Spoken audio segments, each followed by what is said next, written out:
Hello guys, नमस्ते। मुझे माफ़ करिएगा। देखिए एक्चुअली इस किताब का डाइसेक्शन हो चुका है, तो आपको यहीं से फर्स्ट पेज मिलेगा, लिविंग वर्ल्ड।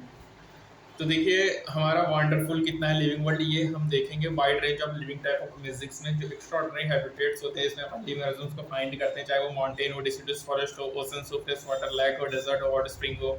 ये सब स्पेसिस होते हैं बच्चों। जो ब्यूटी होता है गैलेक्सिंग हॉट्स का, माइग्रेटिंग बर्ड्स का, जो वैली ऑफ फ्लावर्स होते हैं, टेकिंग स्टार के वॉल्स करेगा, deep sense under of wonder. जो इकोलॉजिकल कॉन्फ्लिक्ट होता है, कोऑपरेशन होगा अमंग मेंबर ऑफ पॉपुलेशंस का, अमंग पॉपुलेशन ऑफ कम्युनिटी। ये मॉलिक्यूलर ट्रैफिक होगा इनसाइड सेल्स, जो कि डीपली रिफ्लेक्ट करेगा। और इंडीड क्या होगा, इस क्वेश्चन के दो इम्प्लीकेशंस होंगे। पहला क्या होगा, टेक्निकल है। दूसरा सी का आंसर है कि क्या अपोज्ड होगा नॉन लिविंग का। दूसरा फिलोसफिकल है कि क्या पर्पस है लाइफ का। अपन साइंटिस्ट है तो अपन आंसरिंग नहीं करेंगे सेकंड क्वेश्चन का, अपन ट्राई करेंगे व्हाट इज लिविंग। बच्चों जो अपन डिफाइन करते हैं लिविंग को, तो अपन बात करते हैं characteristic exhibit by living organisms, growth, reproduction, ability to sense environment, bound suitable response come to our mind, immediately unique feature होगा लिविंग ऑर्गेनिज्म्स का। कुछ मोर फीचर्स होते हैं जैसे मेटाबॉलिज्म हो गया, ability to self replicate, self organise, interact, emergence list, ये सब अपन देखेंगे सभी। और पहला है ऑल ऑर्गेनिज्म्स ग्रो। तो यदि मास में इंक्रीमेंट हो रहा है, increase in number of individuals, ये ट्विन कैरेक्टरिस्टिक होते हैं ग्रोथ का। जो मल्टीसेलुलर ऑर्गेनिज्म्स होते हैं बच्चों, वो ग्रो होते हैं सेल डिविजन के थ्रू। ग्रोथ होगा, सेल डिवीजन अगर कंटिन्यूस थ्रू लाइफ स्पेन होगा। एनिमल्स में अप टू सर्टेन स्टेज होगा, सो सेल डिवीजन होगा, उसमें सर्टेन टिश्यू होता है जो कि रिप्लेस करेगा लॉस्ट सेल्स को। यूनिसेलुलर ऑर्गेनिज्म होते हैं सेल डिवीजन के थ्रू। ऑब्जर्व करेंगे विट्रो कल्चर में, जब काउंट करेंगे नंबर ऑफ सेल्स को under the microscope. Majority of plants ends में ग्रोथ और रिडक्शन म्यूचुअली एक्सक्लूसिव इवेंट्स होते हैं। जब अपन बात करेंगे इंक्रीज इन बॉडी मास, तो कंसिडर ग्रोथ होगा नॉन लिविंग ऑर्गेनिज्म की ग्रोथ का, यदि उसके मास को अपन बढ़ाएं। तो माउंटेन बिल्डर्स एंड माउंट्स ये भी ग्रो करते हैं। जो इस टाइप ऑफ ग्रोथ जो कि एग्जिबिट होते हैं नॉन लिविंग ऑब्जेक्ट्स के द्वारा, ये एक्युमुलेशन होगा मटेरियल का सरफेस पे। लिविंग इन लिविंग में ग्रोथ फ्रॉम इनसाइड होगा, इसलिए वो डिफाइनिंग प्रॉपर्टी नहीं होता है। ठीक है। कंडीशन जो कि एब्जॉर्ब होता है सभी लिविंग ऑर्गेनिज्म में एक्सपेंड होगा, जो अपन अंडरस्टैंड करेंगे कैरेक्टरिस्टिक ऑफ लिविंग सिस्टम की। डेड ऑर्गेनिज्म ग्रो नहीं करता है। रिप्रोडक्शन एक कैरेक्टरिस्टिक है लिविंग ऑर्गेनिज्म का, चलो इसको समझते हैं बच्चों। देखो मल्टीसेलुलर ऑर्गेनिज्म में रिप्रोडक्शन डिफर होगा, production of progeny process feature more और less to this of parents होगा। इनवेरिएबली इम्प्लीटली अपन बात करेंगे सेक्सुअल रिप्रोडक्शन के बारे में। देखो ऑर्गेनिज्म रिप्रोड्यूस होता है एसेक्सुअल मींस से। फंगी मल्टीप्लाई करेगा, स्प्रीड होगा due two million of asexual spore, ये प्रोड्यूस होगा। लोअर ऑर्गेनिज्म से होगा बच्चों ईस्ट और हाइड्रा में बडिंग होता है। प्लेनेरिया में क्या होगा, रीजनरेशन होगा कि फ्रेगमेंटेड ऑर्गेनिज्म रीजनरेट्स होगा, लॉस्ट पार्ट ऑफ बॉडी और बिकम न्यू ऑर्गेनिज्म होगा। फंगी फिलामेंटा सेल की प्रोटीन मायोसिस से ये सब मल्टीप्लाई होगा फ्रेगमेंटेशन से। जब यूनिसेलुलर ऑर्गेनिज्म होगा जैसे बैक्टीरिया में unicellular algae amoeba, reproduction synonymous होगा ग्रोथ के साथ, जो कि increase in number of cells होगा। डिफाइन करेंगे ग्रोथ इक्विवेलेंट होगा इंक्रीज इन सेल नंबर। और नोटिस करेंगे तो सिंगल सेल ऑर्गेनिज्म में अपन क्लियर नहीं होगा uses of this two terms, that is growth और रिप्रोडक्शन। बहुत सारे ऑर्गेनिज्म बच्चों जो कि रिप्रोड्यूस नहीं होंगे, जैसे mules, sterile, worker bees, infertile human couples etcetera. Reproduction ये डिफाइनिंग फीचर नहीं होता है लिविंग ऑर्गेनिज्म्स का। ऑफ कोर्स बच्चों कोई भी नॉन लिविंग ऑर्गेनिज्म कैपेबल नहीं होगा रिप्रोड्यूसिंग या रेप्लिकेटिंग इटसेल्फ। अनदर कैरेक्टरिस्टिक क्या है बच्चों, लाइफ का मेटाबॉलिज्म है कि बच्चों सभी लिविंग ऑर्गेनिज्म्स मेड होता है केमिकल से। ये केमिकल स्मॉल और बिग होगा, बिलोंग करेगा वेरियस साइज फंक्शंस में, जो कांस्टेंटली बीइंग मेड होगा, चेंज होगा अदर बायोमोलिक्यूल्स में। ये जो कन्वर्जन होता है बच्चों केमिकल रिएक्शंस और मेटाबॉलिक रिएक्शंस का, ये थाउजेंड ऑफ मेटाबॉलिक रिएक्शन होते हैं इनसाइड ऑल लिविंग ऑर्गेनिज्म, चाहे वो यूनिसेलुलर हो चाहे मल्टीसेलुलर। सभी एनिमल्स, प्लांट्स, फंगी एग्जिबिट करते हैं बच्चों मेटाबॉलिज्म को। Sum of the total reactions जो होता है उसको मेटाबॉलिज्म कहेंगे, और कोई भी लिविंग ऑर्गेनिज्म मेटाबॉलिज्म नहीं एग्जिबिट करता। मेटाबॉलिज्म को डेमोंस्ट्रेट करेंगे outside the body in cell free system. एक आइसोलेटेड मेटाबॉलिक रिएक्शन जो कि आउटसाइड द बॉडी है, परफॉर्म हो रहा है टेस्ट ट्यूब में, जो कि नाइदर लिविंग नॉट लिविंग है। इसमें जो मेटाबॉलिज्म होगा डिफाइनिंग फीचर होगा विदाउट एक्सेप्शन बच्चों। आइसोलेटेड मेटाबॉलिक रिएक्शन जो विट्रो में होता है, ये श्योरली लिविंग थिंग्स नहीं है, लेकिन ये श्योरली लिविंग रिएक्शंस हैं। सेलुलर ऑर्गेनिज्म बॉडी का बच्चों डिफाइनिंग फीचर होते हैं, जिसमें most obvious and technically complicated feature की बात करें तो ability to sense their surrounding environment है, जो कि फिजिकल, केमिकल और बायोलॉजिकल होगा। Through sense organ plant respond करेगा external factor like water, temperature, light, oxygen, pollutant etcetera. और सभी organ from the prokaryote to most complex eukaryote response करेंगे environmental cues को। फोटोफेरेट अफेक्ट करेगा रिप्रोडक्शन को सीजनल ब्रीडर्स में, प्लांट और एनिमल्स में।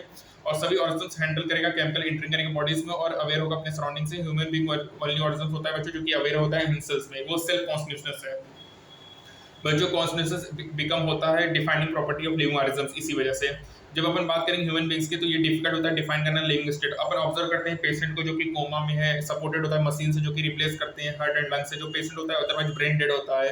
पेशेंट में कभी भी सेल्फ कॉन्शियसनेस नहीं होता। क्या ऐसे पेशेंट कभी नॉर्मल लाइफ या लिविंग और नॉन लिविंग नहीं होते? तो ये हर केस में तुम देखोगे कि सभी लिविंग फिना होता है, वो अंडरलाइन इंटरेक्शंस होगा। जो प्रॉपर्टीज ऑफ टिश्यू होगा वो प्रेजेंट नहीं होता कॉन्स्टिट्यूएंट सेल में, वो अराइज होगा रिजल्ट ऑफ इंटरेक्शंस होता है अमंग द कॉन्स्टिट्यूएंट सेल्स। इसी तरह प्रॉपर्टी ऑफ सेलुलर ऑर्गेन्स भी वो प्रेजेंट नहीं होता molecular constituent of the organism, वो रिजल्ट होता है इंटरेक्शंस का, मॉलिक्यूलर कंपोनेंट का, जो कि कंप्राइज करता है ऑर्गेनल्स को। और ये जो इंटरेक्शंस होते हैं ना, जो इसका रिजल्ट क्या होता है कि इसमें इमर्जेंट प्रॉपर्टीज होंगे हायर लेवल ऑर्गेनाइजेशंस में। ये जो फिनोमेना होते हैं ट्रू होता है hierarchy of organism constituency at all levels. बच्चों इसीलिए अपन कहते हैं लिविंग ऑर्गेनिज्म सेल्फ रिफ्लेक्टिंग व इवॉल्विंग होगा, self regulating interactive system capable होगा responding to external stimuli. Biology story होगा एवोल्यूशन लाइफ का ऑन अर्थ में, बायोलॉजी स्टोरी ऑफ एवोल्यूशन होगा लिविंग ऑर्गेनिज्म्स ऑन अर्थ। सभी लिविंग ऑर्गेनिज्म प्रेजेंट पास्ट और future में लिंक्ड होते हैं एक दूसरे से और शेयर करते हैं कॉमन जेनेटिक मटेरियल को, बट टू वेरिंग डिग्रीज। अब बात करेंगे बच्चों diversity in the living worlds के बारे में, ठीक है। तो diversity in the living worlds में बच्चों आपको याद रखना है कि जब आप देखते हो तो large variety of living organisms होते हैं, potted plant, insect, birds, pets, other animals, और बहुत सारे ऑर्गेनिज्म जो होते हैं जो कि अपन को नहीं दिखता लेकिन वो भी हमारे चारों तरफ होते हैं। यदि अपन एरिया को बढ़ाते हैं बच्चों तो अपन देखते हैं वैरायटी ऑफ ऑर्गेनिज्म्स को, और जब अपन डेंस फॉरेस्ट की बात करेंगे तो वहाँ पे greater number of kind of living organisms दिखते हैं, जो each different kind of plant animals organism जो अपन देखते हैं वो स्पीसीज होते हैं। और जो नंबर ऑफ स्पीसीज होते हैं जो कि डिस्क्राइब होता है बिटवीन 1.7 से 1.8 मिलियन, इसको बायोडाइवर्सिटी कहेंगे, जो कि नंबर ऑफ ऑर्गेनिज्म्स प्रेजेंट अर्थ है। और अपन रिमेंबर होता है कि एक्सप्लोर करेंगे new areas even old ones, और न्यू ऑर्गेनिज्म्स कॉन्टिन्यू आइडेंटिफाई होगा। और बच्चों देखा है कि million of plants animals world में जिनके प्लांट एंड उनके और दियर लोकल नेम्स होते हैं, ये लोकल नेम वेरी करेगा place to place within a country. Recognise confusion करोगे क्रिएट करोगे, अपन देखेंगे तो यहाँ पे स्टैंडर्डाइज करते हैं नेमिंग ऑफ लिविंग ऑर्गेनिज्म्स को, पर्टिकुलर ऑर्गेनिज्म्स का same all over the world. इस प्रोसेस को नोमेनक्लेचर कहते हैं। नोमेनक्लेचर या नेमिंग पॉसिबल तभी होगा जब ऑर्गेनिज्म डिस्क्राइब होगा और अपन अटैच्ड होकर इसको आइडेंटिफिकेशंस कहेंगे। फैसिलिटेट करेंगे बच्चों study number of scientist establish करेंगे, असाइन करेंगे ईच ऑर्गेनिज्म्स को, तो यहाँ पे एक्सेप्टेड होगा बायोलॉजिस्ट के द्वारा प्लांट्स में बेस्ड होगा प्रिंसिपल क्राइटेरिया जो कि international code of botanical nomenclature होगा, और एनिमल्स में ICD-10 होगा। जो साइंटिफिक नेम्स होता है बच्चों ईच ऑर्गेनिज्म का केवल वन नेम होगा। डिस्क्रिप्शंस की बात करें तो अराइव करेगा सेम टाइम में, इंश्योर होगा कि ऐसे कभी भी यूज नहीं होते अदर ऑर्गेनिज्म्स में। बायोलॉजिस्ट बच्चों फॉलो करता है टू प्रिंसिपल को, टू कंपोनेंट होगा जेनेटिक नेम और स्पेसिफिक एपिथेट। इसको बच्चों बायनोमियल नोमेनक्लेचर कहते हैं जो कि कार्लेस लिनियस ने दिया था। और यहाँ पे वर्ड फॉर्मेट होता है कन्वर्ट। अपन एग्जांपल की बात करेंगे मैंगो, तो बच्चों मैंगो का क्या होगा मैंजीफेरा इंडिका होता है। अब यहाँ पे मैंजीफेरा जीनस है, इंडिका स्पेसिफिक एपिथेट या स्पीशीज है, अदर यूनिवर्सल ऑफ नोमेनक्लेचर दिया है। जो बायोलॉजिकल नेम्स होगा बच्चों जनरली होगा लैटिन में, और रिटर्न की लिखा जाएगा लैटिक्स में, और ये इटैलिक्स में, और ये लेटलाइज्ड होगा। और बस फर्स्ट वर्ड क्या होगा बच्चों जीनस होगा, सेकंड वर्ड स्पेसिफिक एपिथेट होगा, जो बोथ द वर्ड्स होंगे सेपरेटली अंडरलाइंड होगी, ये प्रिंटेड करेंगे उसके लैटिन ओरिजिन को। फर्स्ट वर्ड डिनोट करेगा जीनस को capital letter, second word specific epithet small letter होगा मैंजीफेरा इंडिका। और यहाँ पे एंड में होगा ये मतलब है कि डिस्क्राइब्ड है लीनियस के द्वारा। इम्पॉसिबल स्टडी करना लिविंग ऑर्गेनिज्म्स को, तो यहाँ पे कुछ क्लासिफिकेशन करते हैं जिसको अपन क्लासिफिकेशंस कहेंगे। क्लासिफिकेशन प्रोसेस बेस्ड होता है बच्चों इजीली कन्वर्ट कैटेगरी, जो कि कुछ इजीली ऑब्जर्वेबल कैरेक्टरिस्टिक्स पे बेस्ड होता है। अपन रिकॉग्नाइज करेंगे प्लांट्स एनिमल्स डॉग कैट और इंसेक्ट्स को।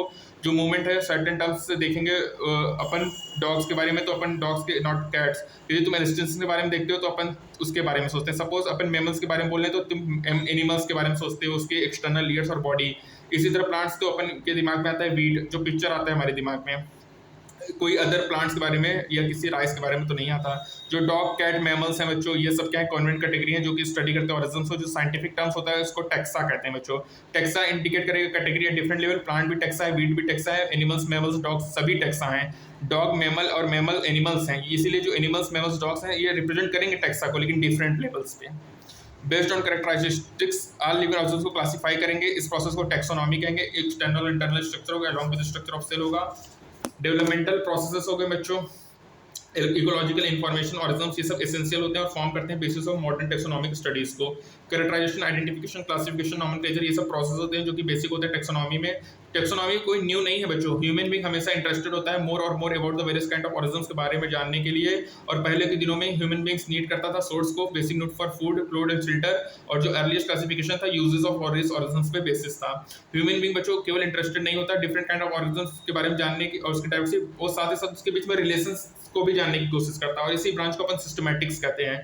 सिस्टमैटिक्स का मतलब होता है बच्चों ये सिस्टमैटिक अरेंजमेंट होता है ऑर्गेनिज्म्स का, जो कि लिनियस ने यूज किया था अपने सिस्टम नेचर ऑफ बुक में। और जो स्कोप होता है सिस्टमैटिक का लेटर इन लार्ज होगा, इंक्लूड होगा आइडेंटिफिकेशन नोमेनक्लेचर और क्लासिफिकेशन। सिस्टमैटिक टेक्स्ट होगा अकाउंट इवोल्यूशनरी रिलेशनशिप होगा बिटवीन ऑर्गेनिज्म्स के बीच में। क्या होगा बच्चों इवोल्यूशनरी रिलेशनशिप होगा बिटवीन ऑर्गेनिज्म्स सिस्टमैटिक्स में, ठीक है। और सिस्टमैटिक कौन है लिनियस ने दिया था सिस्टमा नेचर, ठीक है। लैटिन वर्ड होगा सिस्टमा जिसमें सिस्टमैटिक अरेंजमेंट ऑफ ऑर्गेनिज्म्स होगा। अर्लियर क्लासिफिकेशन किस पे बेस्ड है यूजेस ऑफ ऑर्गेनिज्म्स पे बेस्ड है। प्रोसेस ऑफ क्या है जो कि बेसिक है टॉक्सोनॉमी में characterisation identification classification and nomenclature. ये सब प्रोसेस हैं जो कि बेसिक होते हैं टेक्सोनॉमी में, characterisation identification classification and nomenclature, ठीक है बच्चों। लिनियस ने क्या यूज किया था सिस्टमा नेचर में। Title of his publication Systema क्या रहेगा अकाउंट इवोल्यूशनरी रिलेशनशिप रखेगा बिटवीन ऑर्गेनिज्म्स, ठीक है। तो ये हो गया बच्चों। तो बच्चों अपन फर्स्ट पार्ट में यहीं तक करेंगे। सेकंड पार्ट में अपन स्टार्ट करेंगे टेक्सोनॉमिक कैटेगरीज के बारे में, ठीक है। वीट मैमल ये सब भी बच्चों टेक्स हैं, लेकिन एट डिफरेंट लेवल है, ठीक है। सिस्टमैटिक क्या है बच्चों कि बच्चों ह्यूमन बींग्स इंटरेस्टेड तो है डिफरेंट काइंड ऑफ ऑर्गेनिज्म्स को जानने में, लेकिन साथ ही साथ उसके बीच में वो रिलेशन भी जानना चाहता है, जिसको अपन कहते हैं सिस्टमैटिक्स। ये डेराइव होता है सिस्टमेटिक अरेंजमेंट ऑफ ऑर्गेनिज्म से, जो कि लीनियस ने अपने बुक में दिया था, ठीक है। ये अकाउंट होता है इवोल्यूशनरी रिलेशनशिप बिटवीन ऑर्गेनिज्म्स, ठीक है बच्चों। तो सेकंड पार्ट में अपन कंटिन्यू आगे करेंगे, तब तक के लिए स्टे ट्यून्ड, थैंक यू।